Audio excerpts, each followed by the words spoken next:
Because ultimately, if we are to change our life or any area of it, we are often pushed by our pain until we are pulled by our vision. And that was something that Reverend Dr. Michael Beckwith came to a revelation and shared with his group.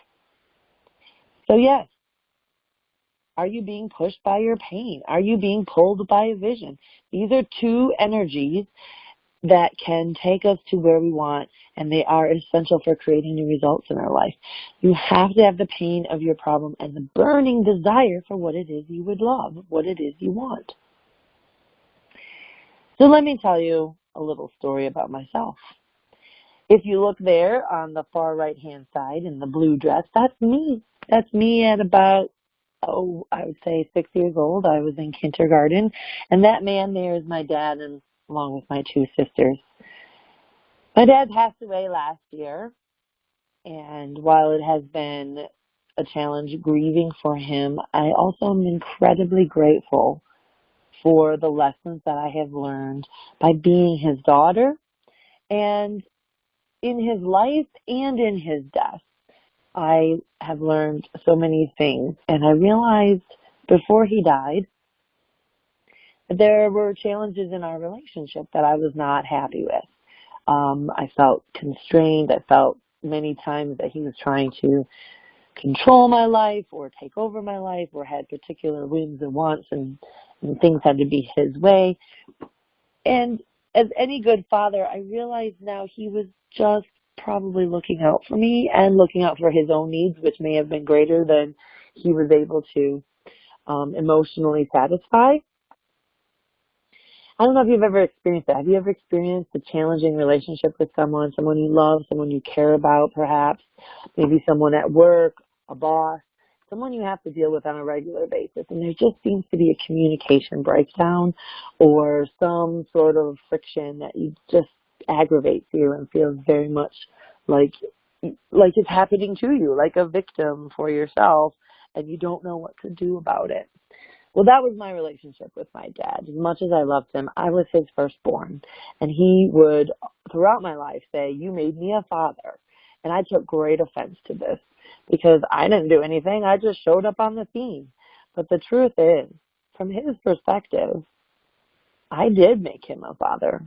It was his way of saying, there was a line in the sand moment that changed when you came into the world, Alicia Marie, and I became a father, and life was never the same again. Have you ever had a moment like that where life just changed because of some event, some circumstance, something? It could have been a birth of a child, which most of the time seems like a good thing, but can dramatically change your whole living arrangement and the way you do things and the way you have to think and be. Maybe it was the death of somebody. Maybe it was a job loss or a diagnosis or just some moment when you had a realization and everything shifted and nothing was the same again. I'm sure that's what my birth was like for my dad. And from my perspective, I didn't know how to handle this as a child, just growing up and even into my teen years and young adulthood.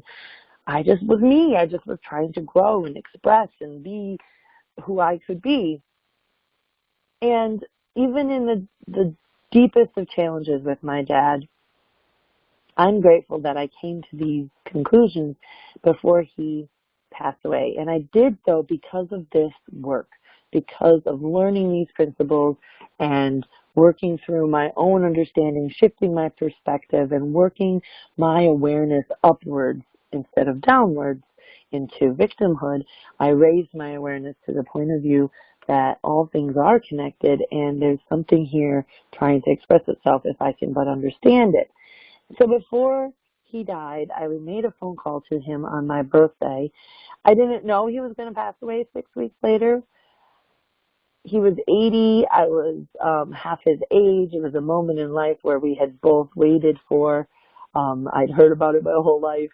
Someday I'll be 80 and you'll be 40 and you'll be half your age. And it was like a magical little numerological milestone. So I called him and I told him what I had come to with these conclusions, as I just said to you, that I I realize now that despite how much it gave me angst and created friction in our relationship, and it felt like he was putting this thing on me, this assignment that I made him a father and was somehow responsible, that it was just his way of saying, I love you and that you matter to me. And this was a big shift in my life. And he may have been doing it in an unskillful manner, but I understood it now. And I did say that I loved him, and that he did say he was proud of me. And there was a softening in that relationship and a moving forward. And I guarantee it was the most beautiful thing for me personally and for our relationship. And I am very grateful for that moment, especially knowing now that he's gone. I'm able to have that conclusion, even though there's a part of me that would love to know where that relationship could have gone. But I really am my father's daughter, and even though I'm also my mother's daughter, and she passed away when I was 25 years old, 10 days after my wedding. So now I am on my own, so to speak, as a fully fledged grown-up, and I look back and I'm grateful. My dad gave me the cosmology that we are part of this grander universe. He gave me my love for my science. He gave me the ideas of and massive vocabulary, and so fostered my writing in a lot of ways and my exploration of what it is that makes people tick and how this world works. Which leads me to why we're all here today. Because I spent years feeling this way in my life. Oh, yes. How do you feel? Oh, I'm fine.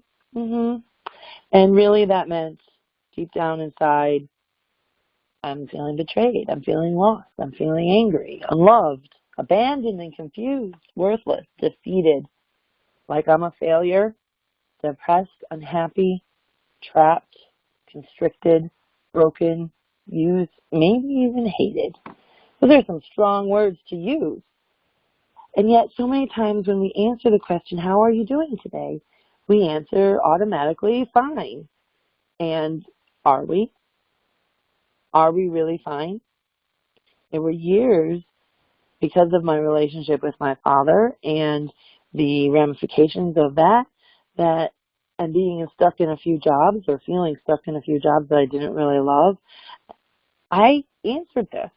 I put on the mask and I said, I'm fine. And I knew deep down it was a lie.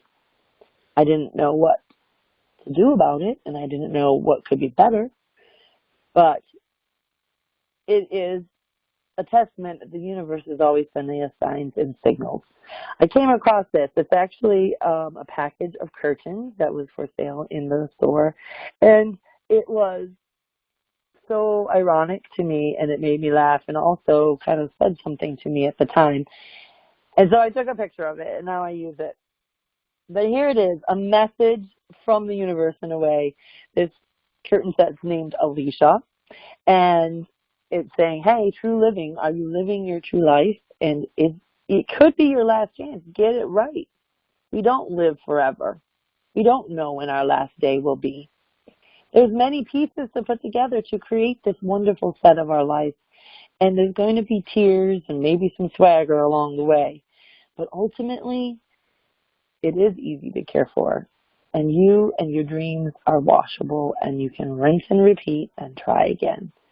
It's an iconic image to me now that I keep this and remind myself every day that there is more to live, and are we living truly in the most authentic way?